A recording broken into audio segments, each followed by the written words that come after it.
अब हम करेंगे क्वेश्चन नंबर 8। क्वेश्चन नंबर 8 कहता है अ window is in the form of rectangle surrounded by a semi circle opening. तो एक विंडो है जो नीचे रेक्टेंगल है और ऊपर इसके इस तरह से सेमी सर्कल है। The total perimeter of the window is 10 metre, यानी इस टोटल पेरीमीटर जो दे रखा है विंडो, ये हमारी सर्कल सहित ये है total perimeter 10 metre. Find the dimension of the window to admit maximum light through the whole opening. अगर ये पूरा विंडो खोल दिया जाए तो मैक्सिमम लाइट कितनी जाएगी, मतलब मैक्सिमम लाइट जाए इस तरह की विंडो हमें बनानी है, नहीं डायमेंशन बतानी है। तो बेसिकली डायमेंशन हम कब बता पाएंगे, जब हमें एक्स और वाई कुछ मानना पड़ेगा इसकी लेंथ वेंथ। तो हम यहाँ पे इसको मान लेते हैं वाई, इसकी जो हाइट है उसको वाई मान लेते हैं और इसको मान लेते हैं एक्स। ठीक है। अब सर्कल में क्या होता है, मेन चीज जो होती है वो होती है रेडियस। तो सर्कल ये जो बन रहा है सेमी सर्कल, इसकी रेडियस हमारी क्या हो जाएगी, बिल्कुल हाफ, यानी x/2। तो जितना ज़्यादा एरिया होगा उतनी, जितना ज़्यादा विंडो का एरिया होगा उतनी ज़्यादा लाइट जाएगी। तो इस विंडो का एरिया क्या आएगा, A is equal to area of square. तो इस स्क्वायर का एरिया क्या होगा, बेसिकली रेक्टेंगल है तो इस रेक्टेंगल का एरिया क्या होगा एक्स वाई प्लस ये जो है सेमी सर्कल, इसका एरिया क्या होगा 1/2 पाई आर स्क्वायर, यानी x/2 का होल स्क्वायर। तो हमें इसका मैक्सिमाइज करना है। ठीक है। तो जो चीज़ दे रखी है उसका इस्तेमाल भी कर लें, क्योंकि ये हमारा जो है एरिया दो वेरिएबल में आया है और हम जब भी डिफरेंशियल करेंगे तो उसके लिए सिंगल वेरिएबल होना चाहिए। तो जो दे रखा है वो क्या दे रखा है, पेरीमीटर दे रखा है, वो है 10 मीटर। अब देखो पेरीमीटर क्या होगा इसका, ये जो बाउंड्री है ना ये हमारा पेरीमीटर होगा।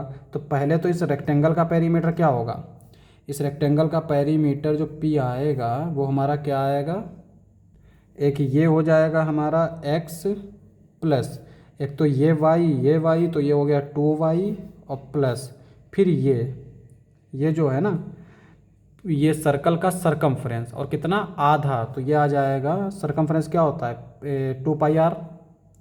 तो 2πr का कितना आधा कितना हो जाएगा πr, पाई और r जो है वो है x/2 और ये दे रखा है 10 मीटर। ठीक है। तो यहाँ से हम लोग y की वैल्यू निकाल लेंगे, तो ये आ जाएगी 2y इज इक्वल टू, ये उधर चला जाएगा 10 माइनस यहाँ से x कॉमन ले लेंगे तो ये आ जाएगा 1 माइनस π/2। बेसिकली माइनस हमने बाहर ले लिया तो ये प्लस का हो जाएगा, तो 2 से डिवाइड कर देंगे तो ये हो जाएगा 5 माइनस x, ये आ जाएगा 1/2 प्लस π/4।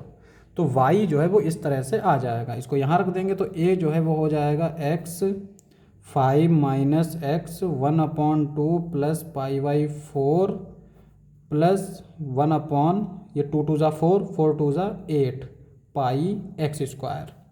एक्स को अंदर ले जाएंगे तो ये हो जाएगा 5x minus x square 1/2 plus π/4 plus 1/8 pi x square. Differential कर देंगे तो dA/dx आ जाएगा 5 माइनस ये हो जाएगा 2x 1/2 प्लस π/4 प्लस ये क्या हो जाएगा 2/8 पाई एक्स।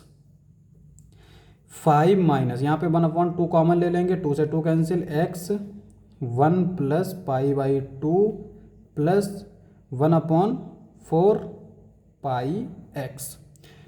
तो ये तो आ गया dA/dx। अब हमें क्रिटिकल पॉइंट चाहिए, तो क्रिटिकल पॉइंट के लिए हम लोग क्या करते हैं, dA/dx is equal to 0 for critical point, या हम लोग टर्निंग पॉइंट भी बोलते हैं। तो जब इसको हम 0 के इक्वल रखेंगे तो यहाँ से हम लोग x कॉमन ले लेते हैं तो ये आ जाएगा 5 माइनस x, तो 1 प्लस π/2 बचेगा माइनस यहाँ पे बचेगा π/4 इज इक्वल टू 0। और यहाँ से देखेंगे तो ये x इज इक्वल टू आ जाएगा 1 प्लस 2 से ऊपर नीचे मल्टीप्लाई कर देंगे 2π/4, 2π में से पाई गया π/4 इज इक्वल टू 5, यह आ जाएगा। सॉल्व कर लेंगे तो x की वैल्यू क्या आ जाएगी 4 इधर जाएगा तो 4 5 ज़ा 20/π + 4। अब ये हमें x पॉइंट मिल गया, तो कुल मिला के इसकी एक डायमेंशन तो मिल गई x। अब y निकाल लेंगे, लेकिन पहले ये पता चले कि इस x पे ये जो एरिया है ये मैक्सिमम है या मिनिमम है। तो उसके लिए हम लोग क्या करते हैं, सेकेंड डेरिवेटिव। तो इसका सेकेंड डेरिवेटिव करो तो ये आ जाएगा D square A X square is equal to, इसका तो ये तो ज़ीरो हो जाएगा, इसका डिफरेंशियल करेंगे तो -1 प्लस पाई बाई 2 प्लस 1/4 पाई।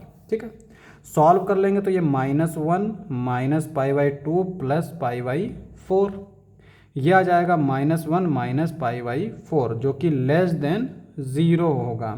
इसका मतलब क्या होगा, x इज इक्वल टू 20/पाई प्लस 4 इज मैक्सिमम पॉइंट, ये हमारा मैक्सिमम पॉइंट हो जाएगा। अब यहाँ पे ये तो हमें पता चल गया कि इस पे जो है ये एरिया मैक्सिमम होगा, x मिल गया। अब y चाहिए तो y यहाँ से लिख लेते हैं, तो y क्या आ जाएगा 5 माइनस x की वैल्यू यहाँ पुट कर देंगे 20/पाई प्लस 4 ब्रैकेट में। यहाँ से अगर हम चाहें तो 2 कॉमन ले लेंगे तो ये बाहर 2 आ जाएगा, ये बचेगा 1 प्लस पाई बाई 2, यानी ये बचेगा 2 प्लस पाई बाई 2। अब यहाँ पे सिंप्लीफाई कर लेंगे, 2 10 ज़ा 20, 2 5 ज़ा 20, 5 बाहर ले लेते हैं तो यहाँ पे अंदर बचेगा 1 minus 2 plus pi upon 4 plus pi. Cross multiply कर लेंगे तो ये आ जाएगा 4 plus pi minus 2 minus pi upon 4 plus pi. 5 पाई से पाई कैंसिल, 4 में से 2 गया 2 अपॉन 4 प्लस पाई। तो y मिल गया हमें ये, तो x मिल गया ये और y मिल गया ये, और इसमें हम मल्टीप्लाई कर देंगे तो 5 2 ज़ा 10 हो जाएगा। तो बेसिकली ये 10/4 प्लस पाई मिल गया। तो मैक्सिमम लाइट अगर चाहिए है तो इस विंडो की जो x है ना, x जो इसकी वैल्यू दे रखी है वो ये होनी चाहिए और y जो है वो ये होनी चाहिए, तो हमें मैक्सिमम लाइट मिल जाएगी। तो इसका मतलब इसको हम लोग लेंथ मान रखे हैं, तो लेंथ जो है वो इतनी होनी चाहिए और ब्रेथ जो है वो इतनी होनी चाहिए, यही हमारा आंसर हो जाएगा।